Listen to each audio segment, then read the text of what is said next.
Namaskar to all of you who have joined me in our collective journey to higher, deeper knowledge and wisdom that is inspired by the most brilliant minds of the world.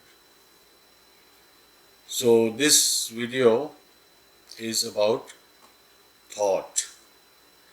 The previous one was about thinking. Thinking is the process. Thought is a piece or succession of individual thoughts, not necessarily connected with one another sequentially, but thought. So, there are many quotations on thought I would like to share with you. So, I will minimize my comments in between. And the first quotation is by Jalaluddin Rumi. He is suggesting here that we should go to the origin of thought, not just think where thoughts come from. So the quotation is, be empty of worrying. Be empty of worrying. Think of who created thought. So there is a lot to think of about thought, and I leave up to you how deep you want to get into this. Penny Pierce. Don't get in the way of life. Don't get in the way of life with thoughts that don't move. So if you're constantly thinking about something is not moving, that is against the principle of life, because life is always moving. So the choice is yours, whether you want stationary, still, repetitive thoughts or a more organic, dynamic way of living. This quotation by Stephen Wolinski suggests exploring the space between thoughts before one thought ends and another arrives. That gap of silence in thoughts, that is worth exploring. So the message is experiencing the space between our thoughts eventually leads to a loosening of all the boundaries we put around things, ideas and people. So, freedom from the boundaries around things, ideas and people, those are thoughts. So when you pay attention to the space between thoughts, gaps between thoughts, you are also loosening up the grip of thought and the boundaries created by thought on things, ideas and people. And as the boundaries loosen, our level of comfort increases. If the boundaries of thought, there are gaps, we are more comfortable, more at ease, more relaxed. So that relaxation created by gaps in thoughts versus constant thought, which can be tiring. D.H. Lawrence. I can never decide whether my dreams are the result of my thoughts or my thoughts are result of my dreams. So, the two pathways here are, my thoughts are related to my dreams, which means I am trying to interpret my dreams, trying to understand them, trying to learn from it. That's one. The other is, my dreams are determined by my thought. In other words, the intensity of thought, of some longing, some mishaps, or something that has impacted us deeply. Those thoughts carry on into dreams. So sometimes thoughts create dreams, sometimes dreams create thoughts. Now this quotation by Osho leads us into the connection between thinking and time. If you move from one thought to another, you remain in the world of time. If you move into the moment, not into thought, you move into eternity. So the first part is, if you move from one thought to another, you remain in the world of time. So, mind is time. If things don't happen in a sequence, in any sequence, your mind will not experience time. If there is stillness, no movement, no thought, nothing happening, then mind is at still, and therefore time does not pass. So it is said in many legendary rishis and meditators that they have the capability to move out of the dimension of time by stilling the mind, so that the time passes but not for the meditator.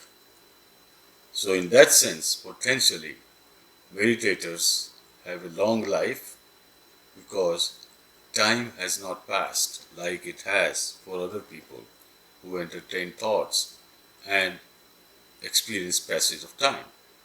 So this is the connection. If you move from one thought to another, you remain in the world of time. If you move into the moment is not passage of events and thoughts. Moment is expanding the time to include events and thoughts, or absence of thoughts.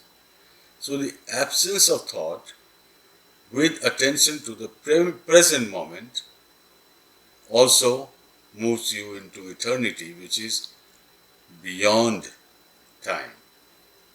If you move from one thought to another, you remain in the world of time. If we move into the moment, not into thought, you move into eternity. This quotation by Henry Ford suggests that thinking has a big impact on our capability. How? If you think you can do it, or you think you cannot do it, you are right in both situations. Because if you keep thinking you cannot do it, you disable your capabilities to actually do it. So if you think I cannot do it, it is too difficult, I am not suitable for it, I don't have the strength and knowledge for it. If you have those kinds of thoughts, then you cannot do it. So if you are thinking you cannot do it, you are right, you cannot do it. But if you are thinking you can do, which means you are optimistic, you will find ways to do it, you will acquire skills to do it, so you think you can do it. You are right, you can do it. If you think you can do it or think you cannot do it, you are right. Now this is a brief precaution by R.H. Blith. Nothing divides one as much as thought, because each one of us may think differently. We have different concepts of what is right, what is wrong, what I like, what I don't like, what is good, what is bad, etc. So, more thinking by more people divides them. If they think less, they will have fewer disagreements or disparities. and there is a possibility that in their calm and quiet moments, they can understand one another better. So nothing divides one more as thought. Not only divide among people, but within your own personality. You have conflicting thoughts, you have opposite thoughts, you have irrational thoughts, you have uninvited thoughts.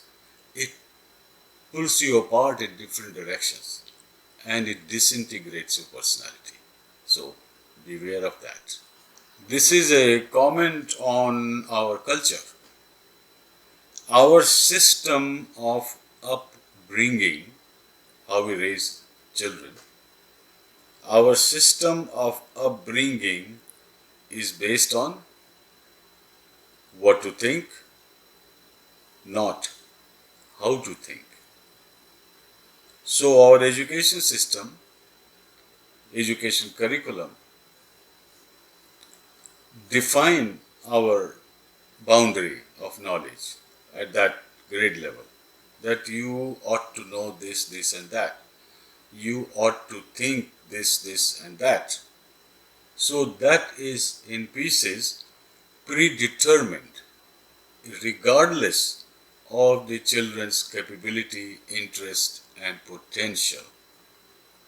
So our system of upbringing is based on what to think, not how to think. How to think and how to stop thinking. So how to think, which means you are putting a discipline in your mind that don't think it this way, don't think negatively, don't think short term, think long term, implications, your visions and the larger interests of society rather than your selfish interest. So these are the ways of explaining how to think, but this is sorely missing in education system. Education system focuses on what you should know, what you should think and not more. So let us work together to bring these small but impactful innovations in education. This quotation is about the negative impact of thinking by Seng San. Stop talking, stop thinking, and there is nothing you will not understand. So this is a very curious statement. How come by stopping to talk and think, you will understand everything? And that is why, because when you stop talking, you conserve your energy, and what you talk, you also hear, so it has a double impact. So talking less conserves energy, and talking less in the moments of silence, you are more receptive to understanding and to observing and knowing. So stop talking and stop thinking. Stop thinking in a meditative state. Your mind is absolutely quiet. It has no thoughts. Therefore, it has empty space available for new knowledge. While you are talking and thinking, your mind is full and new knowledge difficult to enter. Very rarely it happens. So stop talking, stop thinking, and there is nothing that you will not understand. This elaborate message from George Gurdjieff is about sort of separation or separate identification between the thinker and thought. The self, I, and my mind. Who is more important? Who is the master? Who is the boss? And who is the servant? Or should be kept as servant? So the mind's job is actually to help and assist the individual, the person, the I, to progress into higher knowledge, higher understanding. Not to stop that higher wisdom because of overthinking. So, the quotation is, such is the condition of man. Such is the condition of man. Every thought that passes, even on your surface mind, becomes the master. It takes control of you. Even at the surface of the mind, even a passing thought rules over you. So, how to avoid it? What to do next? And that happens because either the master, that is the self, the owner of mind, is either asleep or has gone for a long journey and has not come back. So the self is missing when thoughts are in control. It is better for the self to be present to control thoughts rather than be absent. So talks and thoughts take hold. To avoid that, such is the condition of man. Every thought that passes, even on your surface mind, becomes the master. And the master is either asleep or has gone for a long journey and has not come back. This quotation is by Ramana Maharshi. The degree of freedom from unwanted thoughts. The degree of freedom from unwanted thoughts and the degree of concentration on a single thought are the measures to gauge spiritual progress. So the spiritual progress depends on your ability to concentrate on a single thought and reduce the distraction of unwanted thoughts. That is another way of saying the same thing. So the quotation is, the degree of freedom from unwanted thoughts and the degree of concentration on a single thought. These are the measures to gauge spiritual progress, and you can do it for yourself. Now this is a caution, the ominous path we may be on. And the caution is by James Jeans. The stream of knowledge is heading toward a non-mechanical reality. The stream of knowledge is heading toward a non-mechanical reality. The universe begins to look more like a great thought than like a great machine. So until now, many of us often feel that the body is a wonderful machine. The whole universe has a mechanical dimension. Everything happens according to certain causes and certain mechanics and energy and intelligence. So this is the picture we have in our mind, or we had in our mind, of a mechanical, predictable, deterministic existence. Now we are moving to a subtler level, that stream of knowledge is heading toward a non-mechanical reality. The universe begins to look more like a great thought than a great machine. Now that great thought, that is the spiritual or subtle universe, is not same as individual mind having different thoughts, which are much smaller, much limited, and much personal. This is at the universal level. This universe can be a great thought by divinity or by the absolute truth. This is an expression of existence which has a physical dimension being expressed now. It is not necessary that the truth needs to be expressed only in physical, material sense. There can be other intellectual, spiritual expression also. And this is a hint for that. The stream of knowledge is heading toward a non-mechanical reality. The universe begins to look more like a great thought than like a great machine. And another deep dimension of the thinking process is explained by Swami Vivekananda in this short quotation. The world is a form of our thoughts.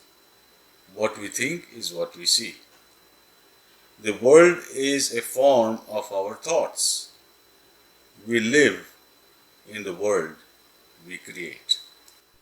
Now, this is a more open-ended and liberal statement on thought by William Shakespeare. There is nothing either good or bad, but thinking makes it so. So what we deeply believe or what we sincerely think is good, for me that is good. Or someone else thinks the same thing is bad, for that person it is bad. So how we think determines our value system as well. This is about psychological impact of thinking by Albert Hubbard. There was one means someone, there was someone who thought him above me. So in a simple way, there is somebody who thought he was greater than me. He was above me. And he was above me before he had that thought. In other words, that superiority complex. Somebody thinking he is above me was above me until he had the thought of being above me. Then he became at my level or below my level. So very interesting theatrical way of saying this.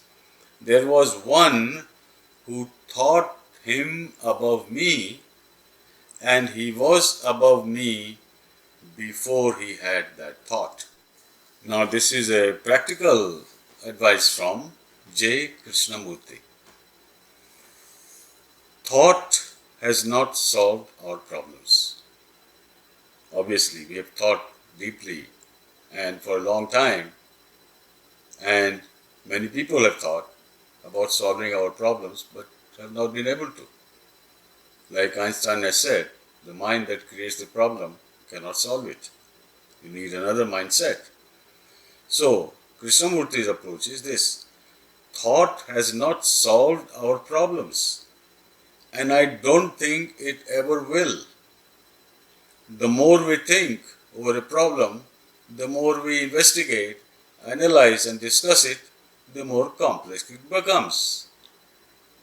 So let's hear it again. Thought has not solved our problem, and I don't think it ever will. The more we think over a problem, the more we investigate, analyze and discuss it, and the more complex it becomes.